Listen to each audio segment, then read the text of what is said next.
সকল মুসলিমদেরকে বলতেছি, এখনো সময় আছে ইসলামের পক্ষে আসা, কোরআনের আইনের পক্ষে আসা।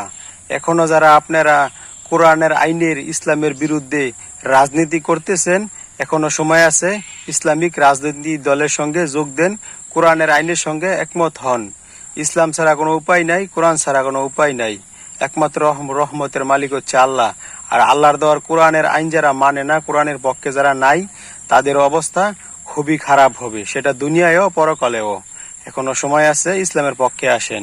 আল্লাহ খালি একটা নমুনা দেখাইছে গত 2 দিন আগে ঢাকা বিশ্ববিদ্যালয়ে ডাকসুর বিপি নির্বাচনে জামায়াত শিবিরের জয় হয়েছে, কারণ ওরা ইসলামের পক্ষে। আগামী ফেব্রুয়ারি মাসে ইসলামের ভালো জয় হবে, সেটাই আমরা আশাবাদী, আল্লাহ যদি কবুল করে।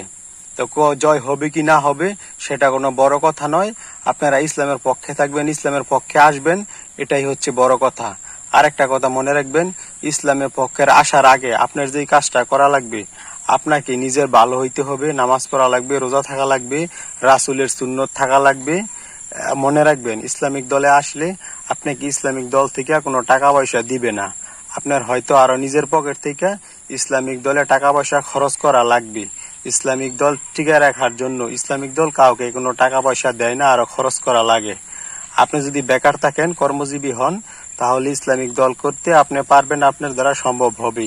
বেকার মানুষের জন্য ইসলামিক দলটা সম্ভব হবে না, কারণ বেকার মানুষের চিন্তা ভাবনা থাকে কিভাবে দল থেকে 10-5 টাকা ইনকাম করা যায়। ইসলামিক দলে ইনকামের কোনো ব্যবস্থা নাই, শুধু আপনার টাকা খরচই করতে পারবেন আর রাজনীতিটাকে আমল হিসাবে নীতি করতে পারবেন।